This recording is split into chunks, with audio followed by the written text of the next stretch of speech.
So usually ಕಡಲೆಬೇಳೆ ಮಸಾಲೆ ವಡೆ ಎಲ್ಲರೂ ತಿಂದಿರ್ತೀರಾ, ಬಟ್ ಯಾವತ್ತಾದ್ರೂ ಕಾಬೂಲ್ ಕಡಲೆಕಾಳಿನಲ್ಲಿ ಟ್ರೈ ಮಾಡಿದ್ದೀರಾ? ನೋಡಿ, ಕಾಬೂಲ್ ಕಡಲೆಕಾಳನ್ನ ನೆನೆಸಿಡ್ಬೇಕು ನೈಟೇನೆ. ಕಡಲೆಕಾಳು ಮತ್ತೆ ಇಲ್ಲಿ ಸ್ವಲ್ಪ ಕಡಲೆಬೇಳೆ ಎರಡೂ ಹಾಕೊತಿದ್ದೀನಿ. ಈ ಸ್ವಲ್ಪ ಶುಂಠಿ, ಬೆಳ್ಳುಳ್ಳಿ ಇಷ್ಟನ್ನು ಹಾಕೊತೀನಿ. ಜೀರಿಗೆ, ಸ್ವಲ್ಪ ಸೋಡಾ ಹಾಕೊತಿದ್ದೀನಿ, ಒಂದು ಸ್ಪೂನ್ ಅಷ್ಟು ಅಕ್ಕಿ ಹಿಟ್ಟು.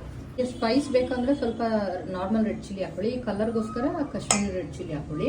ಇಲ್ಲಿ ಸಣ್ಣ ಕಟ್ ಮಾಡ್ಕೊಂಡಿರೋ ಈರುಳ್ಳಿ, 3-4 ಹಸಿಮೆಣಸಿನ್ಕಾಯಿ, ಕೊತ್ತಂಬರಿ ಸೊಪ್ಪು, ಸ್ವಲ್ಪ ಕರ್ಬೇವಿನ ಸೊಪ್ಪು, ಸೊಪ್ಪಿಗೆ ಸೊಪ್ಪು ಸ್ವಲ್ಪ ಕಲಿಸ್ಕೊಂಡು ಇವಾಗ ಕೈಯಲ್ಲಿ ಕ್ಲೀನಾಗಿ ಮಿಕ್ಸ್ ಮಾಡ್ತಾ ಇದ್ದೀನಿ. ಒಂದು ಸ್ಪೂನ್ ಅಷ್ಟೇ, ನಾನು ಕೈಯಲ್ಲೇ ತಟ್ಟಿ ಹಂಗೆ ಹಾಕ್ಕೊತೀನಿ. ಕರೆಕ್ಟಾಗಿ ಬೆಂದಿದೆ ಇವಾಗ ಕ್ರಿಸ್ಪಿಯಾಗಿ. ಸೊ ಒಂದು ಮುರ್ಬಿಟ್ಟು ನೋಡೋಣ. ಸಖತ್ ಕ್ರಿಸ್ಪಿಯಾಗಿದೆ, ಸೂಪರ್ ಆಗಿ ಬಂದಿದೆ, ಸಖತ್ ಕ್ರಿಸ್ಪಿಯಾಗಿದೆ. ನಂಗೆ ತುಂಬ ಇಷ್ಟ ಆಯಿತು.